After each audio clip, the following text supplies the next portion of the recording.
Most people don't struggle because they lack intelligence. They struggle because their words don't land. You can have good ideas, you can be thoughtful, capable, and well-intentioned. And still, when you speak, people interrupt you, they misunderstand you, or worse, they politely nod and move on. If that's ever happened to you, this audiobook is for you, because the truth is simple but uncomfortable. People don't listen to logic first. They listen to emotional signals. They listen to how grounded you are, how clear you sound, how much control you have over yourself when you speak. I learned this lesson through someone very close to me, a friend I've known for years. Let's call him Alex. Alex was smart, reliable, the kind of person everyone said was solid. But in meetings, his ideas rarely stuck. He explained too much. He spoke too fast. When challenged, he defended instead of deciding. And slowly, without anyone saying it out loud, people stopped really listening.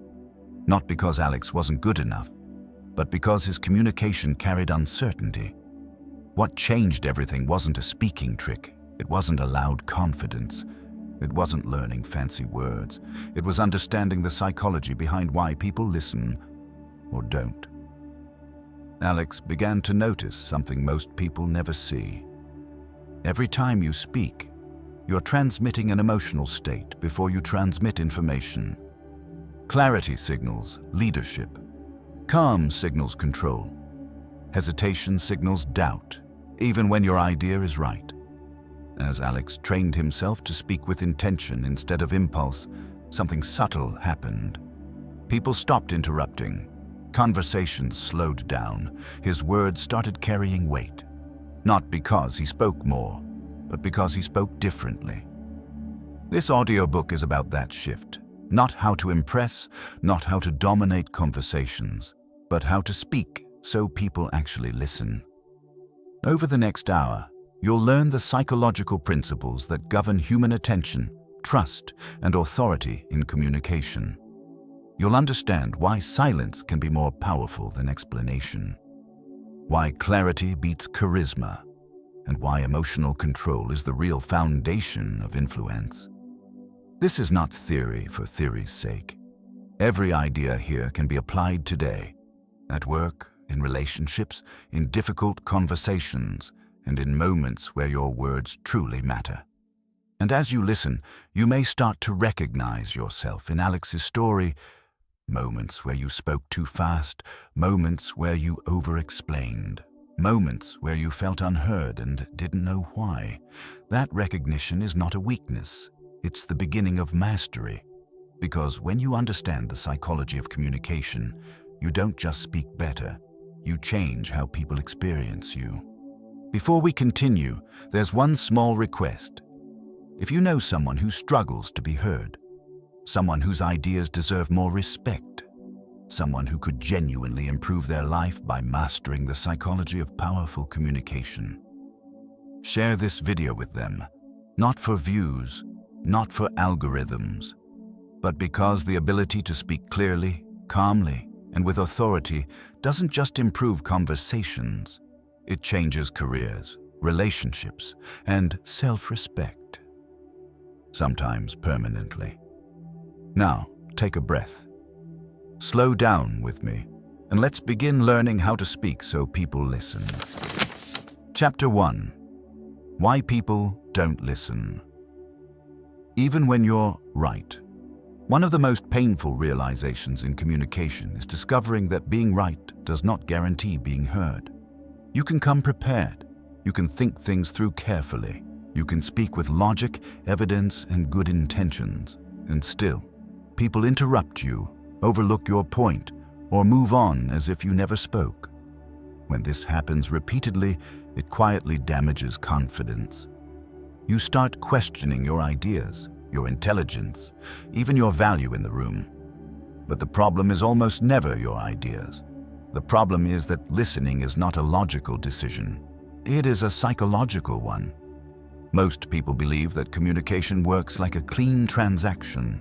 You present a good idea, the listener evaluates it, and then they respond appropriately.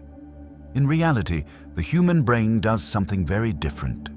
Before it evaluates what you are saying, it evaluates who you are being while you say it.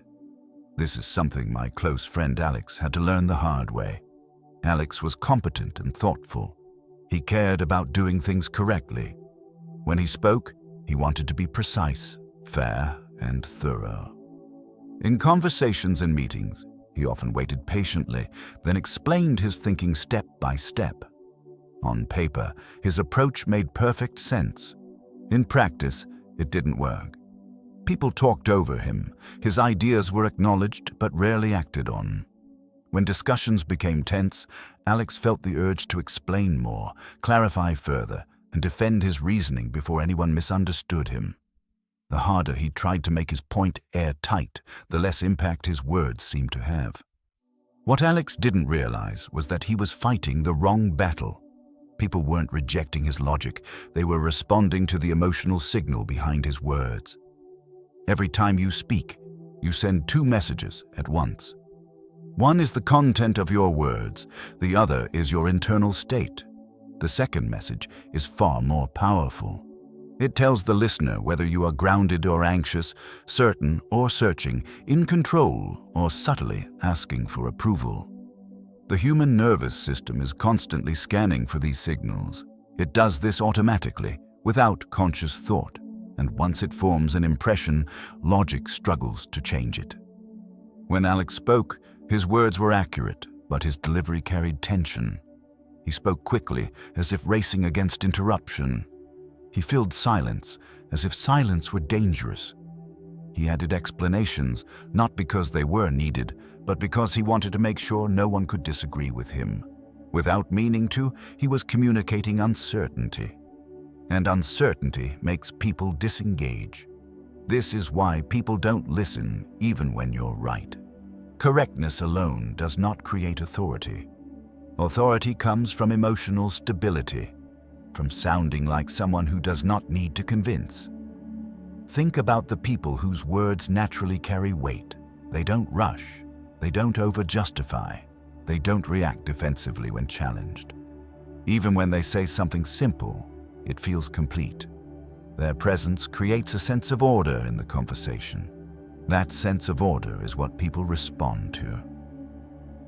Alex began noticing this pattern when he stopped obsessing over his words and started observing reactions. He paid attention to moments when the room drifted away from him. Almost always, it happened when he sped up, added unnecessary detail, or tried to preempt objections that hadn't been raised. He also noticed something else. When he paused, really paused, people stayed with him. When he spoke more slowly, interruptions decreased. When he stated a point clearly and stopped. Instead of explaining further, people leaned in. Nothing about his intelligence had changed. What changed was the emotional environment he created when he spoke. This shift felt uncomfortable at first. Alex associated silence with risk. Saying less felt like leaving himself exposed. He believed that if he didn't explain everything, people would misunderstand or dismiss him. But that belief was rooted in fear, not reality. Silence did not weaken his position. It strengthened it. From a psychological standpoint, silence after a clear statement signals confidence. It tells the listener, "I trust what I said enough to let it stand." Over-explaining does the opposite. It signals doubt, even when the idea is solid. This is a hard truth to accept, especially for thoughtful people. Many intelligent, well-meaning individuals struggle to be heard because they communicate from tension. They want to be understood so badly that they push their words forward. But tension is felt instantly. When your voice, pace, or posture signals urgency, the listener's nervous system feels pressure, and pressure makes people pull away. Listening is not something you can demand with better arguments. It is something you invite by being emotionally regulated. When you speak from calm clarity instead of internal urgency, people feel safe enough to stay present. Alex's first breakthrough was not a technique. It was a decision. He decided to stop trying to win attention and start managing his internal state before speaking. He slowed his breathing. He reduced his message to one clear idea. He allowed himself to finish a sentence and stop. The result surprised him. People began responding differently. They asked questions instead of interrupting. They referenced his points later.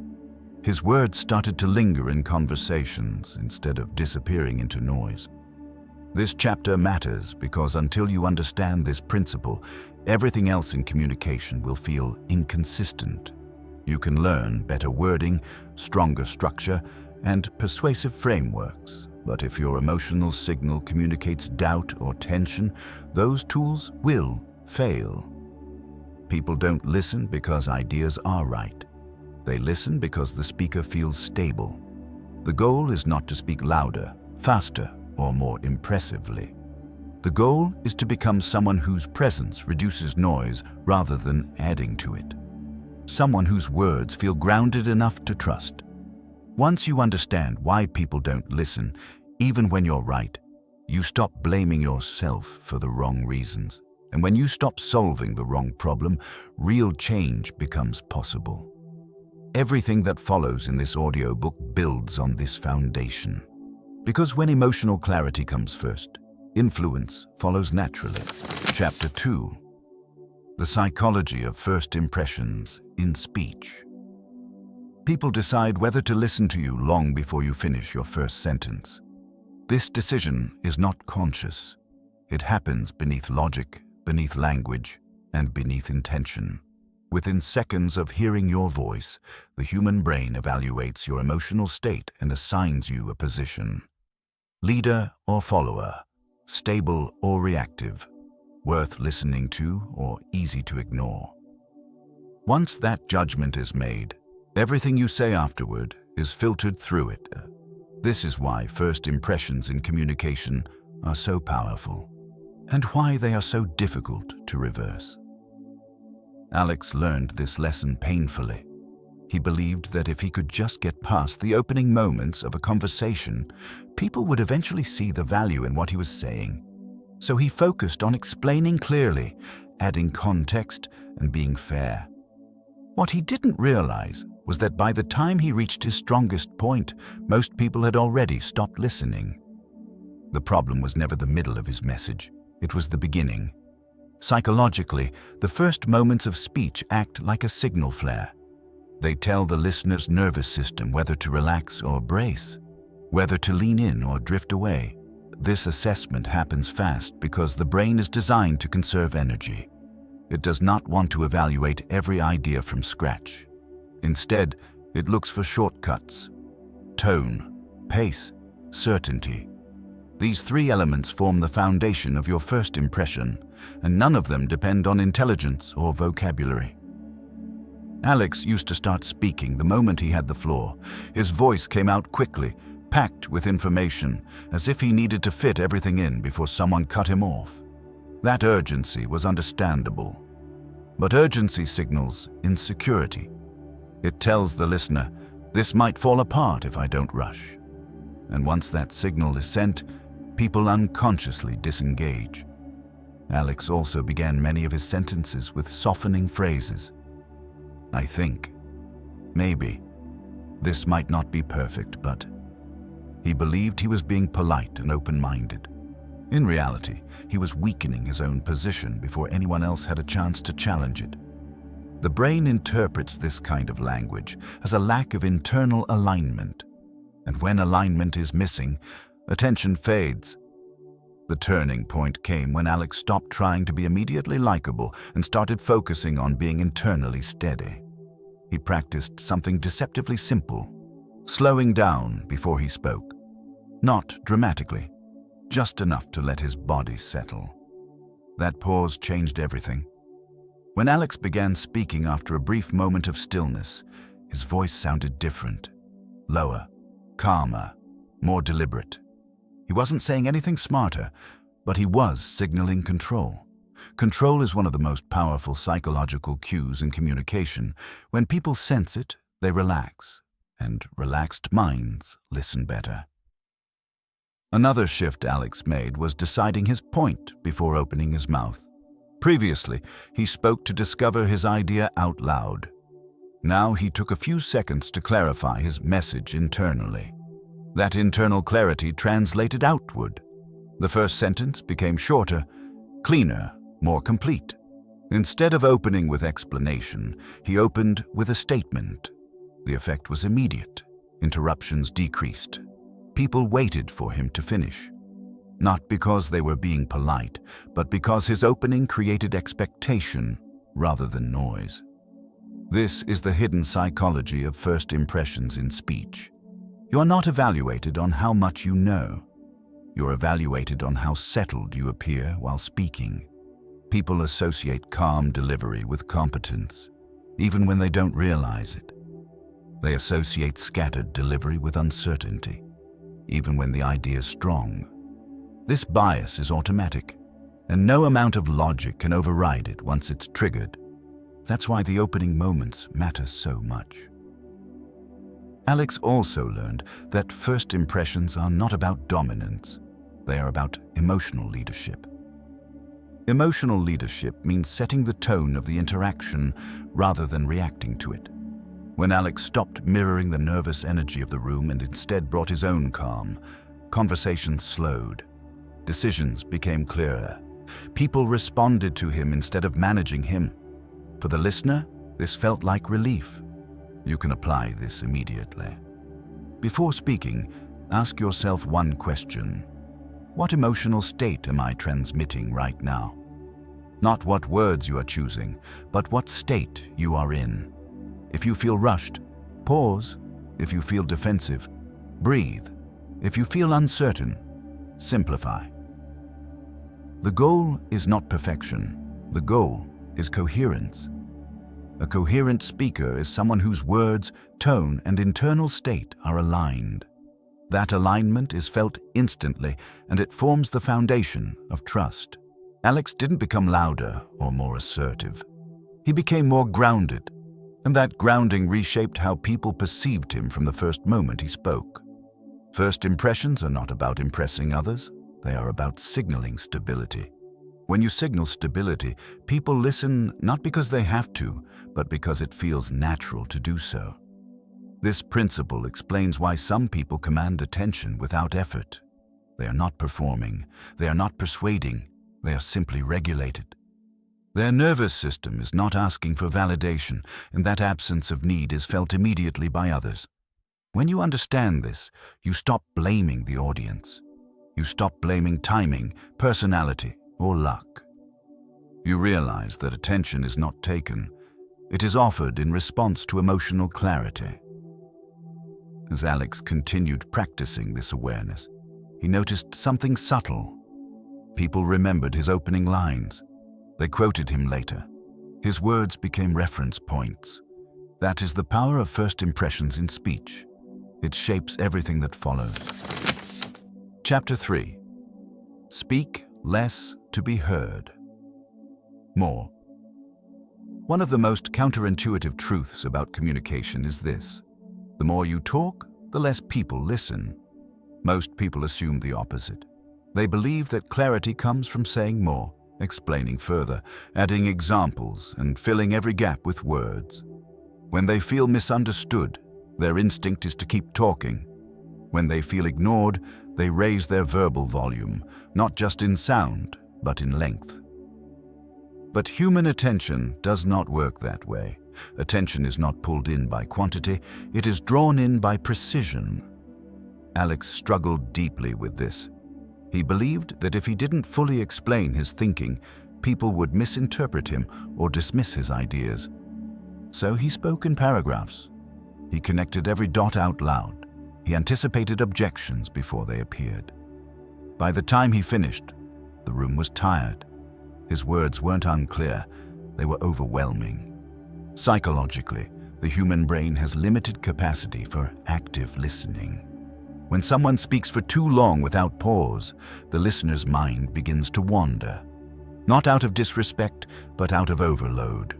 The brain starts sorting, filtering, and eventually disengaging to protect itself. This is where many thoughtful people lose their influence. They confuse thoroughness with effectiveness. Alex noticed a painful pattern. When he gave long explanations, people stopped asking questions. When he shortened his responses, people leaned in. At first, this made no sense to him. Shouldn't more information equal more understanding?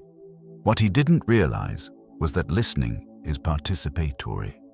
People want space to think, respond, and engage. When you take up all the space with words, you remove their role in the conversation. Speaking less invites participation. Speaking more shuts it down. The first change Alex made was learning to end his sentences sooner. This sounds simple, but it was uncomfortable. He felt exposed. Ending a thought without immediately justifying it felt like standing without armor. But something interesting happened. When Alex stated a point and stopped, people reacted differently. They asked clarifying questions instead of zoning out. They challenged him thoughtfully instead of dismissing him. The silence that followed his words created gravity. Silence is not emptiness. It is pressure. A clear statement followed by silence forces the listener's mind to engage. It creates a moment where the idea has room to land. Over-explaining removes that moment. It smothers the idea before it has a chance to breathe. This is why powerful communicators often say less than everyone else in the room. They are not withholding.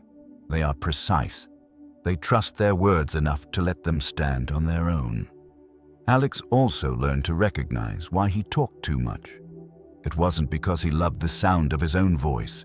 It was because he was anxious about being misunderstood. That anxiety leaked into his speech and made him try to control the listener's interpretation.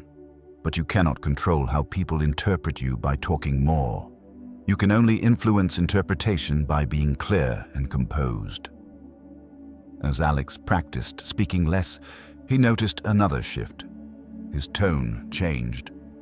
Without the pressure to explain everything, his voice became calmer. His pace slowed naturally. He felt less need to perform and more willingness to observe. This internal change mattered as much as the external one. When you speak less, you give yourself time to think. You respond instead of react. You choose words deliberately instead of dumping thoughts as they arise. That deliberateness is felt by others. People associate brevity with confidence.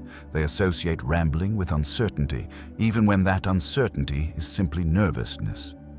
The brain assumes that someone who can express an idea in few words understands it deeply. This is not always true, but perception matters more than intent. Alex began applying a simple rule: one idea per response. No stacking, no layering, no verbal insurance policy. If the idea was unclear, he waited to be asked rather than preemptively explaining. At first, this felt risky. What if they misunderstood? What if they disagreed?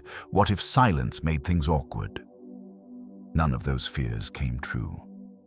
Instead, Alex noticed that people respected his restraint. His words gained weight. When he did speak, people listened more closely because they knew he wouldn't waste their attention. This chapter is not about becoming quiet or passive. It is about becoming selective.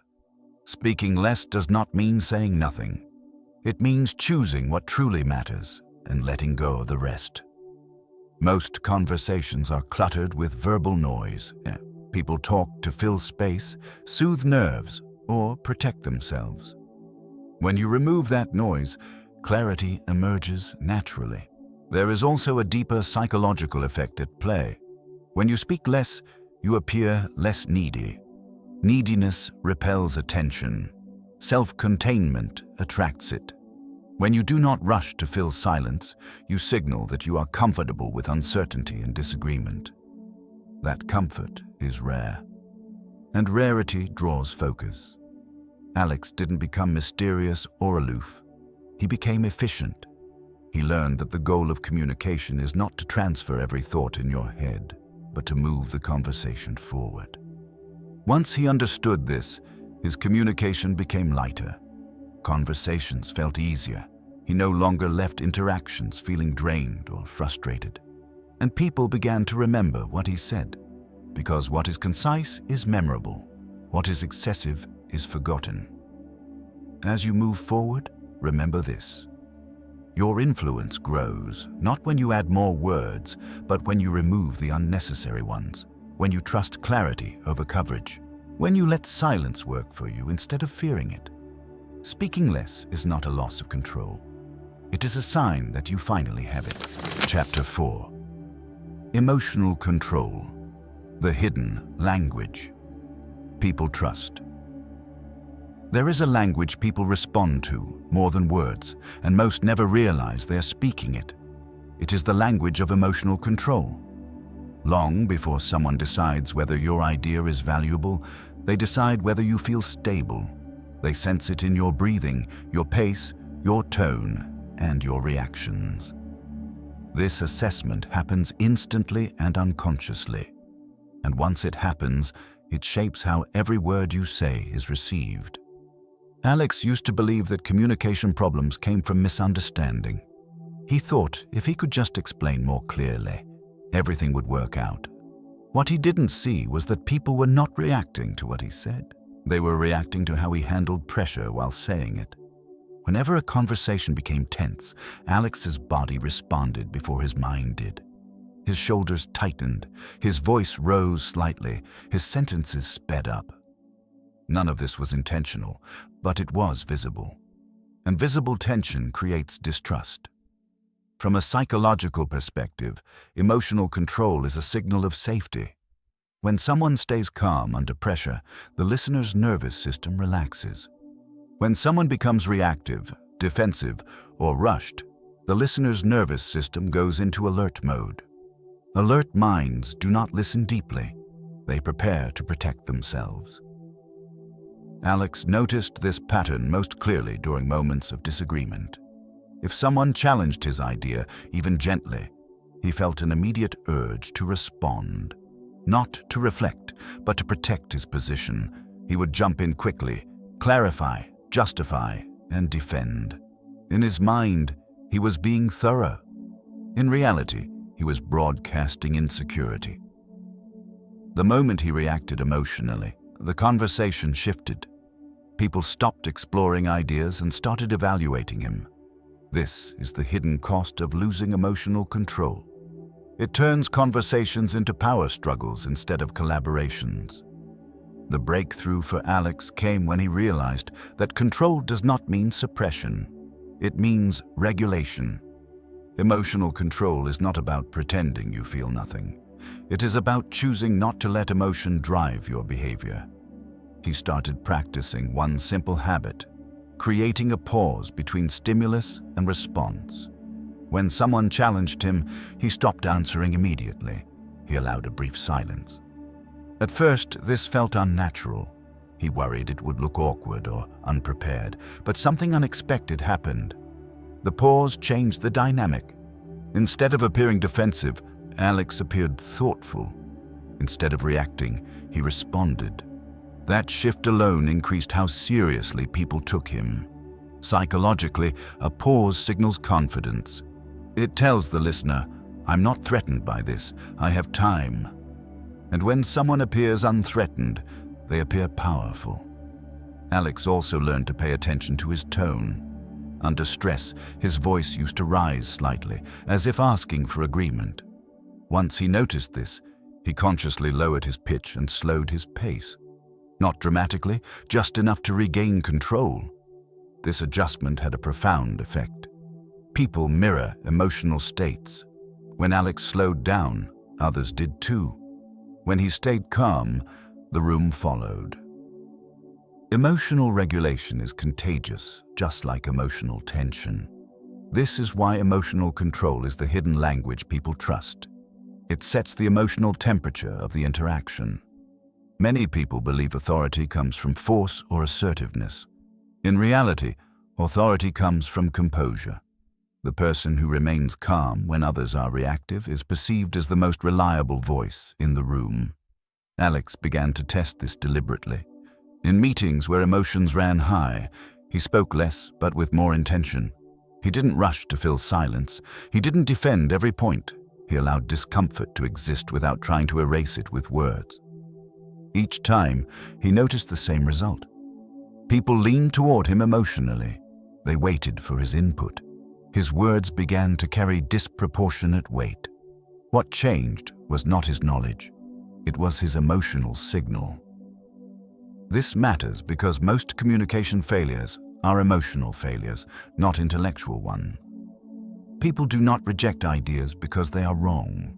They reject ideas because they feel destabilized by the way they are delivered.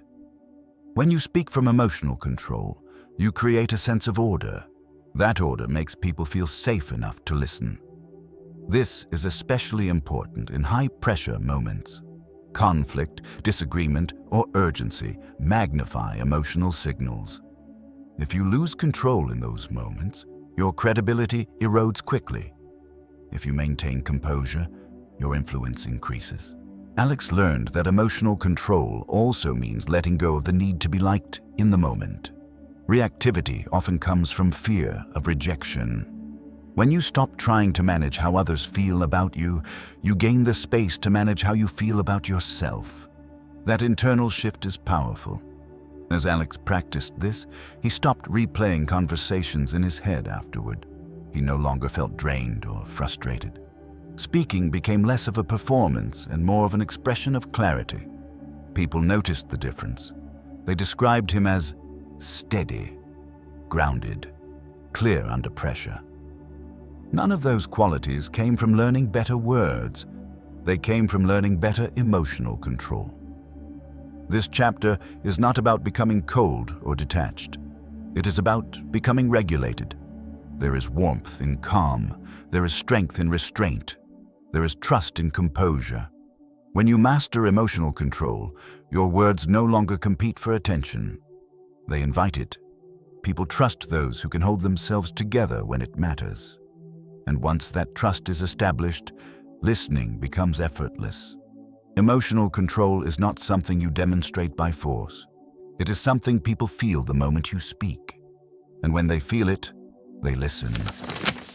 Chapter 5. The power of clear structure in communication. Most people don't struggle to communicate because they lack ideas. They struggle because their ideas arrive without structure. When thoughts come out unorganized, the listener's brain has to work harder to follow along. And when the brain has to work too hard, it disengages. Not out of laziness, but out of self-preservation. Confusion feels unsafe. Clarity feels calming. Alex didn't realize how much structure mattered until he saw how often people misunderstood him. He would finish speaking and hear responses that had nothing to do with what he meant. At first, he blamed the listener. Later, he realized the truth was more uncomfortable. His ideas made sense in his head, but they didn't arrive that way to others. The human brain craves order. When information is structured, the listener relaxes. When it's scattered, the listener becomes uneasy. This is not about intelligence. It's about cognitive load. Every conversation asks the listener to track context, intention, and outcome. When those elements aren't clearly signposted, attention fades. Alex used to speak the way he thought. His mind jumped between context, detail, and conclusion. He assumed others would follow, but they couldn't see inside his head. Without realizing it, he was asking people to assemble the message themselves, and most people won't do that work. Clear structure does the work for them. The turning point came when Alex began to organize his thoughts before speaking. Not perfectly, not with scripts, just enough to know 3 things: where he was starting, what he was saying, and what he wanted next. This alone transformed how people responded. Instead of launching into background, he began with the point. Instead of circling around decisions, he named them. Instead of leaving conversations open-ended, he clarified outcomes. The effect was immediate. People stopped asking him to repeat himself. Meetings moved faster. His words created momentum instead of friction. Psychologically, structure signals competence. It tells the listener, this person knows where they're going. And when someone knows where they're going, others are more willing to follow. Most unstructured speech comes from fear. Fear of being misunderstood. Fear of leaving something out. Fear of being challenged. That fear drives people to say everything at once. But saying everything is the fastest way to lose attention. Structure is not about saying more. It's about saying things in the right order. Alex adopted a simple internal framework. Before speaking, he silently asked himself 3 questions. What is the situation? What is the point? What is the action? He didn't announce this framework out loud. He just let it guide his delivery. When he spoke, his words became easier to follow. His sentences connected. His message landed. Listeners didn't have to guess what mattered. It was obvious. Clear structure also reduces resistance. When people know where a conversation is headed, they feel safer participating. Ambiguity creates tension. Structure releases it. This is especially important in professional settings, where uncertainty often triggers defensiveness.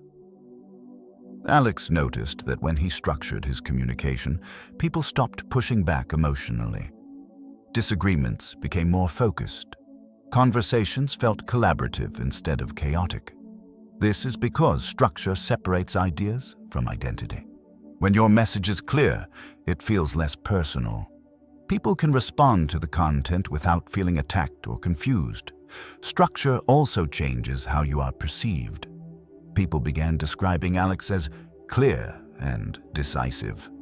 Not because he suddenly knew more, but because his thoughts arrived in a form others could easily process. This matters because clarity builds trust faster than charisma ever will. Many people believe communication is about expression.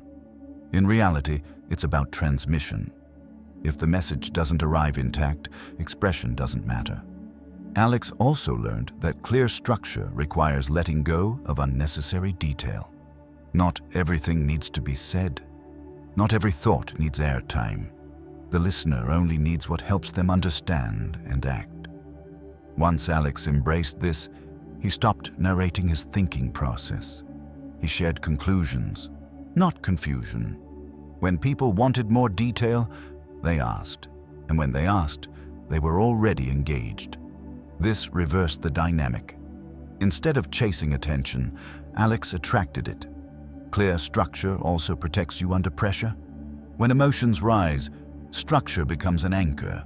It keeps you from rambling, defending, or reacting impulsively. It gives you a path to follow when your nervous system is activated. Alex noticed this during difficult conversations.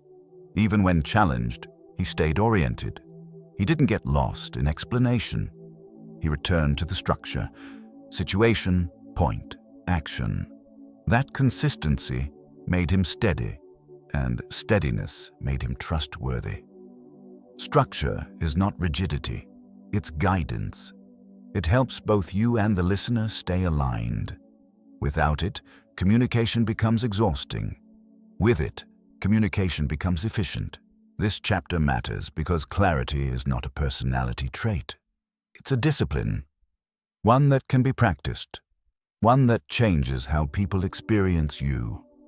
When your words are structured, people don't have to work to understand you. And when people don't have to work, they listen willingly. Alex didn't become more talkative. He became more intentional, and as his structure improved, so did his influence. Because in the end, people don't follow the most passionate voice. They follow the clearest one. Chapter 6. Stop explaining. Start starting. One of the fastest ways to lose authority is to explain yourself when no explanation is required. Most people don't realize they're doing it. They think they're being helpful, transparent, or thorough. In reality, they're signaling uncertainty. They're telling the listener, "I'm not fully sure this will stand on its own, so let me support it with more words." That signal is subtle, but powerful. Alex fell into this pattern constantly. Whenever he made a suggestion, he immediately followed it with reasons, background, and justifications. If someone raised an eyebrow, he added more detail. If there was silence, he filled it with clarification. His instinct was to protect the idea by surrounding it with explanations. But explanations didn't protect his ideas, they weakened them. Psychologically, explaining too much changes the power dynamic of a conversation. It shifts you from a position of clarity to a position of defense. Even if no one has challenged you, your behavior suggests that a challenge is coming and that you're already bracing for it. People pick up on that instantly. Alex didn't understand this until he noticed a pattern in how others spoke. The people who carried the most influence rarely explained themselves up front. They stated their point, then stopped. If someone asked why, they answered calmly, but they didn't volunteer justification before it was requested. Their words felt complete. That completeness created authority. Alex began experimenting with this shift. Instead of saying, "I think we should do this because," he tried saying, "This is what we're going to do." Then he stopped. No follow-up. No defense. No softening language. At first, this felt almost rude. He worried it would come across as arrogant or dismissive. But what actually happened surprised him. People didn't react negatively. They reacted with attention. When Alex stopped explaining, others stepped in. They asked questions. They got engaged. They treated his statement as something solid, something worth responding to. The conversation changed shape. This revealed a critical psychological insight. People trust statements more than explanations. A statement says, "I'm grounded in this." An explanation says, "I need you to understand me." That need creates imbalance. Explaining has its place, but when it becomes a reflex, it erodes credibility, especially when the explanation is driven by anxiety rather than necessity. Alex realized that much of his explanation came from fear. Fear of being misunderstood, fear of disagreement, fear of losing approval. Those fears pushed him to over-communicate, to manage perception instead of trusting clarity. But managing perception is exhausting, and people can feel it. As Alex practiced stating instead of explaining, he noticed his internal state shift. He felt less tense. He no longer rehearsed conversations in his head afterward. He trusted his words more, which made them land with more force.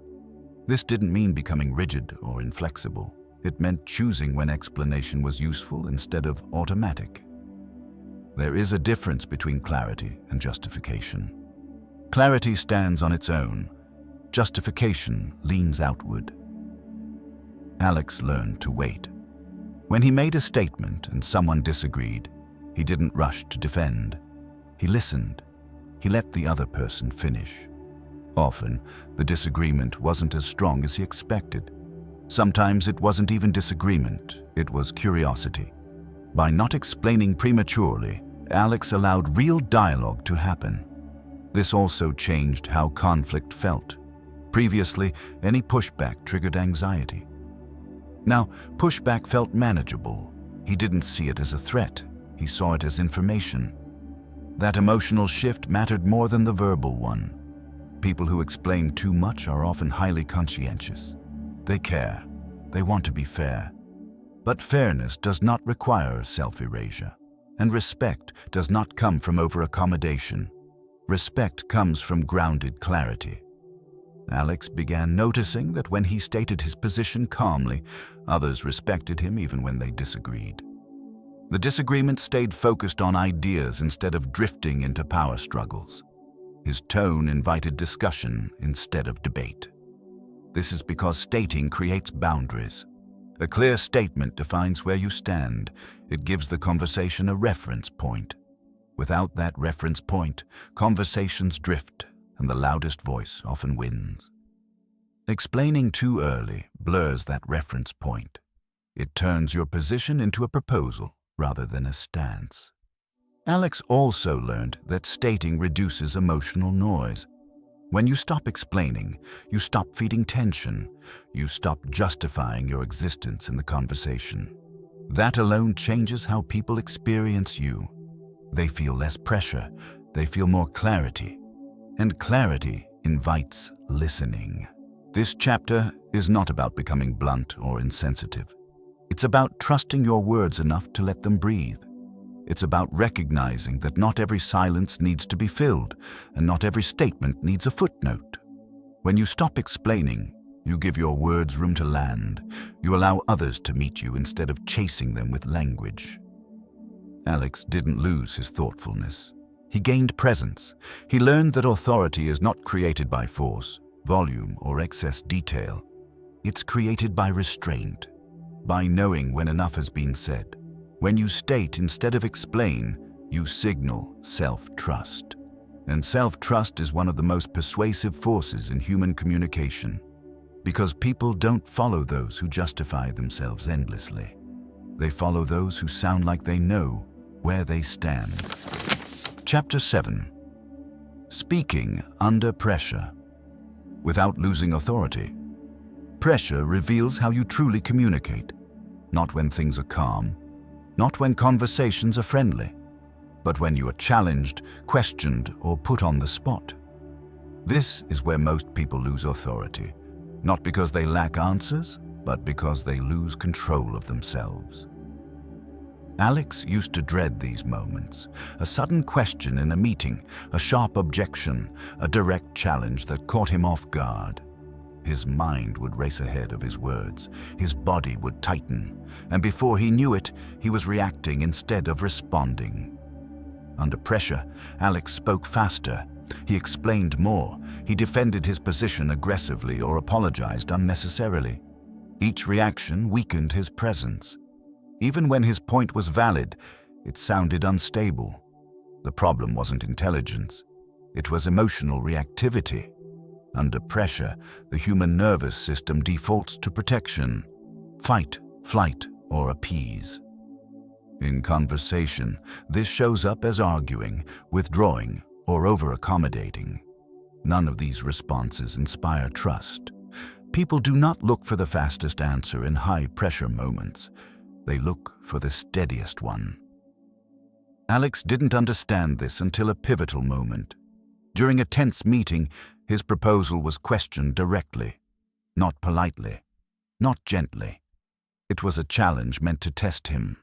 The old Alex would have rushed in, explaining every detail, trying to prove himself. This time, he did something different. He paused, just for a moment. That pause felt long to him, but it changed the entire dynamic of the room. Instead of appearing defensive, he appeared composed. Instead of scrambling, he appeared deliberate. When he finally spoke, his answer was shorter than usual. Clear. Measured. He didn't try to win the moment. He simply stated his position. Something shifted. The pressure didn't disappear, but it moved away from him. Others in the room relaxed. The conversation slowed. His authority increased, not because he dominated, but because he stayed grounded. This is the core principle of speaking under pressure. Authority is preserved through regulation, not reaction. When pressure hits, your first responsibility is not to answer. It is to stabilize yourself. Alex learned that the most powerful response under pressure is often silence. Silence gives you time. It gives your nervous system a chance to settle, and it signals confidence to others. Silence says, "I'm not threatened by this moment." Once Alex embraced this, pressure lost its grip on him. He stopped seeing challenges as attacks. He saw them as moments to demonstrate composure. This required letting go of a common fear, the fear of appearing unprepared. Many people rush to speak because they believe silence equals weakness. In reality, uncontrolled speech is what reveals insecurity.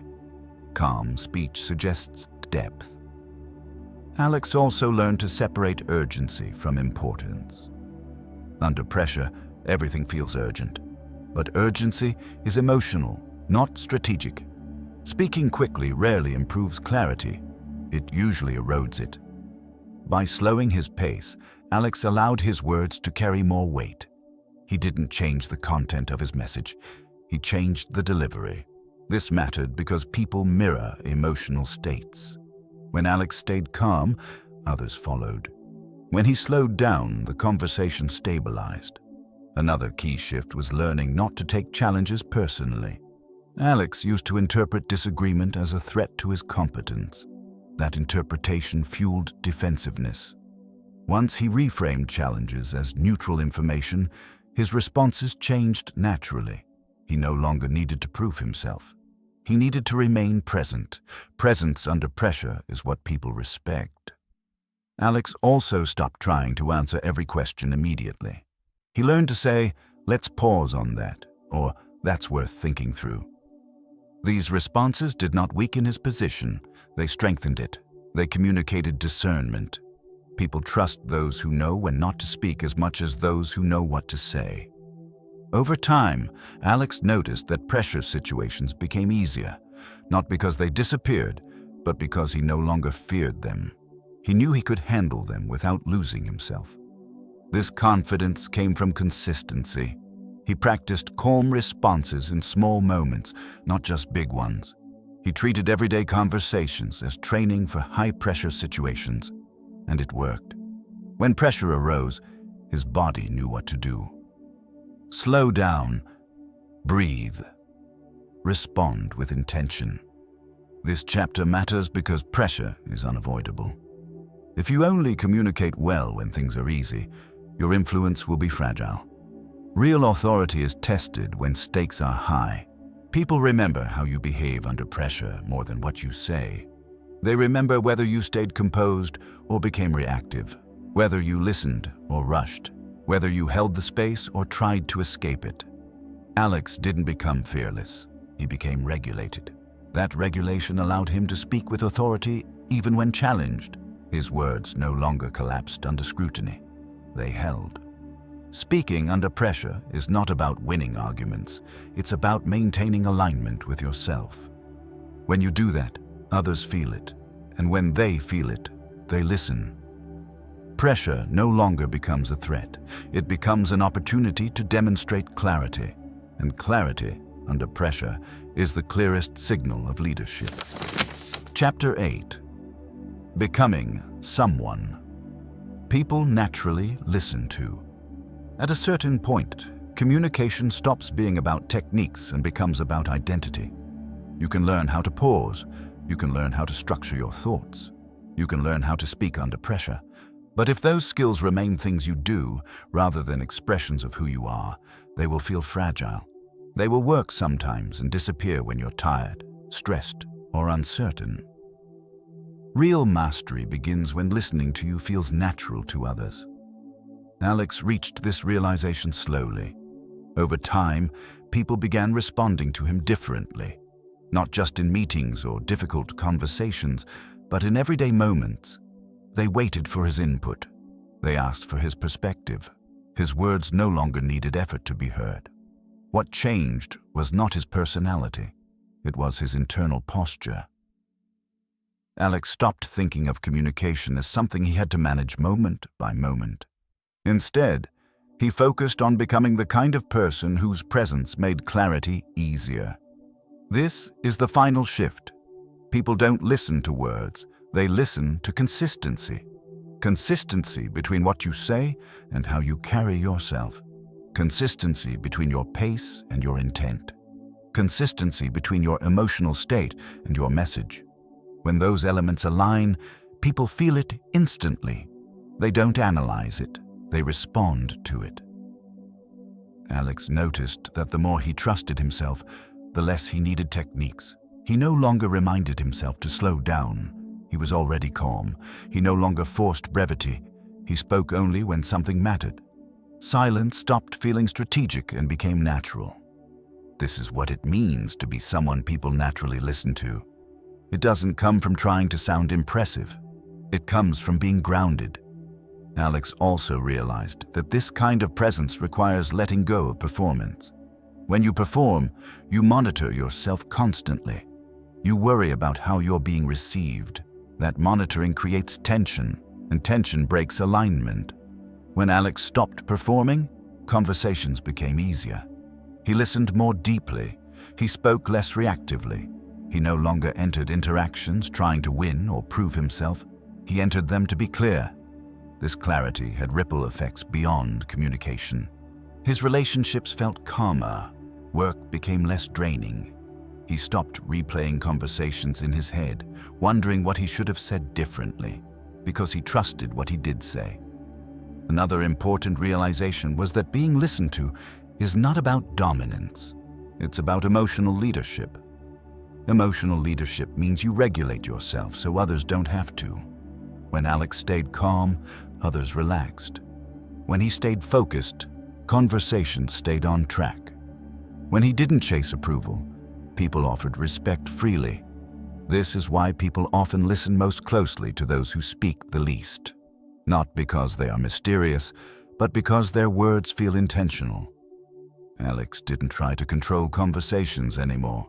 He allowed them to unfold, stepping in only when he had something real to add.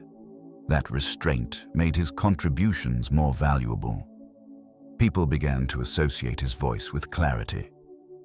This is not a trick. It is the result of alignment. To become someone people naturally listen to, you must be willing to release urgency. Urgency comes from fear of being overlooked. But when you stop fearing being overlooked, your presence changes. Alex accepted that not every thought needed expression. Not every moment required input. He became comfortable with being silent without disappearing. That comfort was felt by others. There is a psychological principle at work here. Humans are drawn to stability. We trust people who seem anchored within themselves. When someone is anchored, their words feel safe to receive. Alex didn't become perfect. He still had moments of tension, but those moments no longer defined him. His baseline shifted. Calm became his default. Clarity became his habit, and habits shape identity. This chapter matters because it reframes the goal. The goal is not to master communication as a skill. The goal is to master yourself, so communication becomes an extension of that mastery. When you do that, you stop asking, "How do I make people listen?" and you start noticing that they already are. People listen because your presence reduces noise, because your words arrive without pressure, because your silence feels intentional, not empty. Alex didn't chase influence. Influence followed him. This is available to you as well. Not through force or imitation, but through consistency. By practicing calm. By choosing clarity.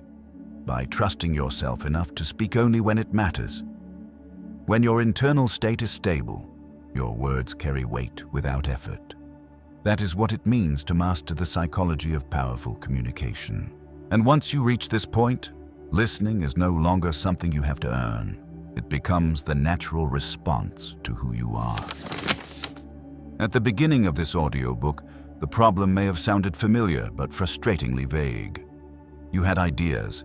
You had thoughts worth sharing, and yet, too often, people didn't seem to listen. Conversations slipped past you. Your words felt lighter than they should have. Now that problem should feel clearer. People don't listen because of how you speak far more than what you say. They listen because of what your communication signals beneath the words. Throughout this journey, you've seen that powerful communication is not built on clever phrasing or forceful expression. It's built on clarity, emotional control, restraint, and structure. These are not tricks. They are psychological signals that tell others whether you are grounded enough to follow. Alex's transformation wasn't dramatic from the outside. He didn't become louder. He didn't dominate conversations. He didn't suddenly turn charismatic. What changed was subtle, internal, and lasting. He stopped rushing. He stopped over-explaining. He stopped reacting emotionally. And as he did, people changed how they responded to him. That is the key insight to carry forward. You don't control whether people listen, but you do control the conditions that make listening natural. When your words are clear, people don't have to guess what you mean. When your emotions are regulated, people don't have to brace themselves. When your delivery is calm, people feel safe enough to stay present. These conditions are rare, and rarity commands attention. It's important to understand that mastering the psychology of communication is not about becoming someone else. It's about removing the habits that distort how you're already perceived. Anxiety, urgency, overjustification, and reactivity blur your message. When those fade, what remains is clarity. That clarity is what people respond to. You may not notice the change immediately. Often, the first sign is subtle. Fewer interruptions, longer pauses after you speak, people asking for your input instead of talking over you. Over time, those moments compound. One day, you realize something has shifted. You're no longer trying to be heard, you're being listened to, and that shift extends beyond communication. When you speak with calm authority, your self-respect grows. You trust yourself more, you replay conversations less. You stop carrying the weight of what you should have said. Communication becomes lighter, cleaner, more honest. As you move forward, remember that mastery doesn't require perfection. There will be moments when you rush, moments when you explain too much, moments when pressure pulls you off balance. That's not failure, that's practice. The goal is not to eliminate those moments. The goal is to return to clarity faster each time. If there is one principle to take with you, let it be this: people listen to the person who sounds settled within themselves. That quality cannot be faked, but it can be cultivated. Slow down. Speak less. Choose clarity over coverage. Respond instead of react. Do this consistently, and communication stops being a struggle. It becomes an extension of who you are. And if this audiobook helped you see communication differently, consider sharing it with someone who needs it, someone whose ideas deserve more space, someone who struggles to be heard but has something meaningful to say. Because mastering the psychology of powerful communication doesn't just change conversations. It changes confidence. It changes relationships, and for many people, it changes the direction of their lives. Thank you for listening.